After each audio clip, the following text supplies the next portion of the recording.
Okay, so I am going to show you how I do my dirty pours, my fluid painting. I thought I was shooting a video. I guess I didn't even hit record. So I'm doing this for my husband's fraternity, Kappa Lambda Chi, and their colors are purple, silver, purple, gray, and black. So I'm just painting the cup purple so that the paint can flow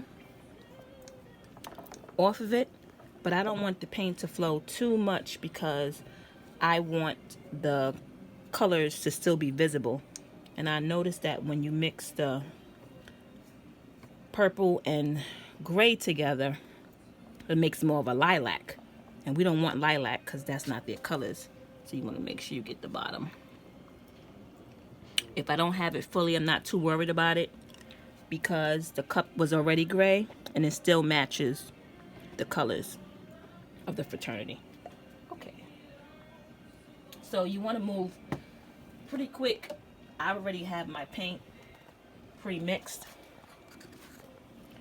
so there's no pattern, but I'm just dropping black, and I'm trying to drop it at the edge where the cup is turning so that it actually spreads.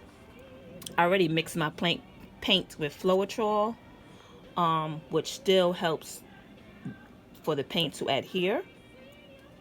And it's runny, but it's not as runny as normal fluid painting would be, because I don't really want the paints to mix as much as normal, because like I said, I want to still be able to see the purple, the black, and the silver when everything is done. There's no pattern. I just want to make sure that I get enough black on the cup. I added a little silicone to my purple, not the purple base coat that you just saw me put on, but I'm going to mix some more purple. I did half a cup of this black, and it allowed me to do 5 cups. This is the last one. So I'm just getting enough black to pretty much coat the cup. There's no specific pattern, like I said, and it's whatever you like, whatever your preference is.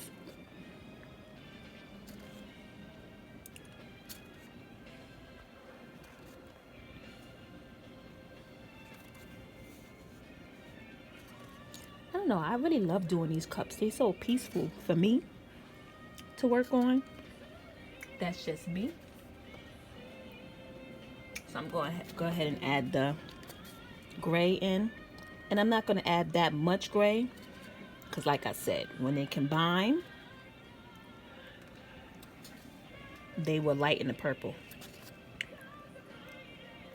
Like I said, there's no pattern, but I'm trying to get it into the spots where the black isn't. So when I go to add the purple, they all blend, and there's not too many empty spots on the cup. But in this, it doesn't matter if there are empty spots because, like I said, the base layer of the cup is already purple. So what is going to happen is that when it dries, it's just going to have a textured look. It'll be raised, and I'm fine with that.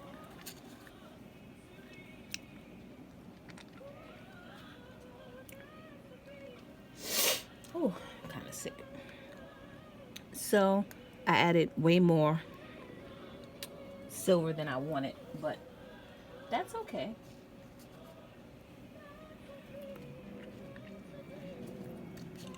Like I said, I already added silicone to this purple, and all that's going to do is create cells.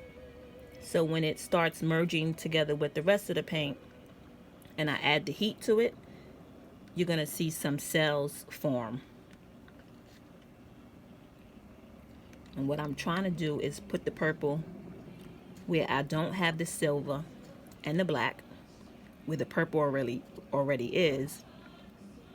And then I'm also trying to mix it with some of the silver to break it up.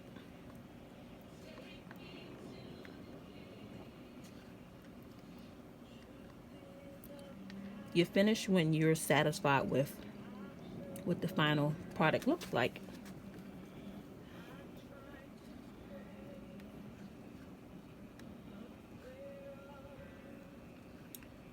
I usually try not to rush these because to me this is my artwork. It's kind of therapeutic for me.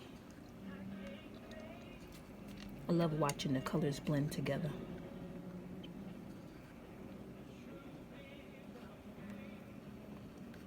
And I love the fact that no two cups will ever be the same. So to me, this cup has too much silver. That's just me. So I'm gonna see if I have any black left in the cup. I'll see what I can squeeze out.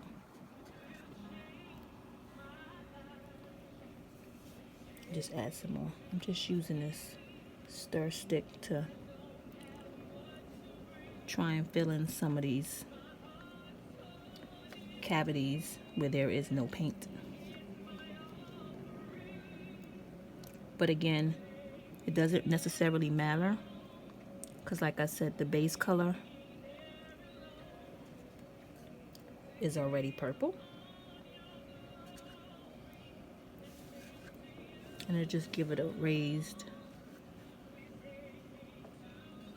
effect. Because I don't really want the colors to blend that much, you don't need as much paint as you normally would to do this process. I just want to get all the colors on there.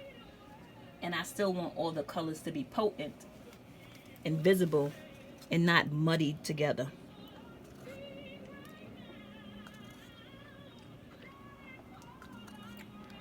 So I'm just trying to drop a little black where there may be a lot of gray.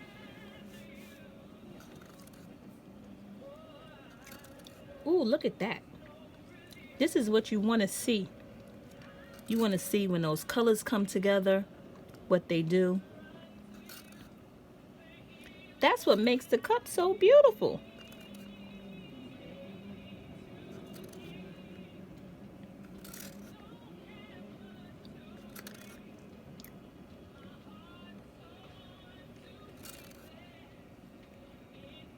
Like I said, there's no format. But at this point, I'm just trying to get rid of the little bit of black that I have left, which really isn't that much. I'm literally scraping the cup. There's no black right here. Well, that's pretty much it. What I'm gonna do now is just hit it with some heat. And I'm hitting it with the heat not mere so to combine everything together, but to start the process of heating up the paint so it dries, so that it doesn't merge any more than it already has, and I get to keep the colors.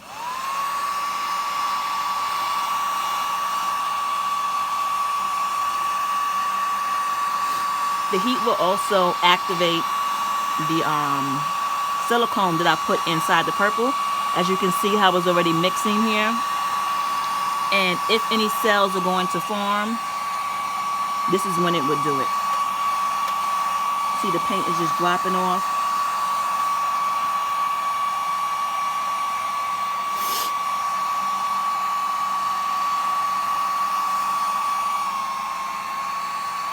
This one mixed way more than I wanted it to. And you can see pockets where I didn't have any paint in those areas at all. But I'm okay with that, only because, like I said, I really don't want the colors to blend. I still want to see the purple, the black, and the silver. I don't want to see lilac, which is what I'm getting here to me. So when it dries, when it gets drier, I may just add a little more purple. But it may be okay. What do you think?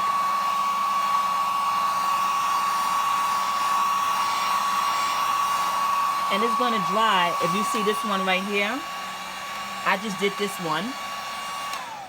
So this one was light like that one. As it dries, it gets darker.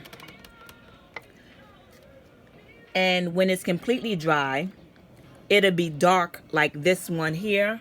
But this one I didn't put any silver in. But when I go to put the epoxy over it, it's going to shine again. So like I said, I'm just putting the heat to start the process of drying the paint, so it stays the color that I want it to stay. If I wasn't concerned about the purple not turning into lilac, I would just let it merge. Ooh, as you can see, well, see when it comes around, how the cells are already starting to form and create these wave patterns. And these pockets, like I said, where I didn't get any paint at all, that doesn't bother me because the base that we did originally is already purple. So when I go to put the epoxy on it, it's going to have like this 3D rippled effect to it. And it's just going to be another layer of purple. You see all of that? That's what I love. That's what makes each cup unique. That's why no two cups will ever be the same. So I'm pretty much just going to keep the heat until, I don't know if you can see it down here, paint is still dripping. And oops, once it stops dripping and is no longer moving, that's when I'm just going to let it continue to spin on its own and dry naturally the rest of the way. I noticed that if you put too much heat on it as it's going, what happens is it starts to bubble up, and then I have to lightly pat it down. And we don't want to do that. And all this extra paint that's left down here and over here, you see these patterns that is forming? They're all different. These can then become skins that I can make jewelry out of. Or if it was big enough, I can use it and actually wrap a cup to make a whole new pattern. Okay, well, this is my first video. Thank you for watching. You want to get these two over here too, please, so that way you can see. These were the first two. The first two that I did, and as you can see that they're drying and their colors are still consistent. You still see the silver, the purple, and the black, and that's what I wanted. Thanks for watching.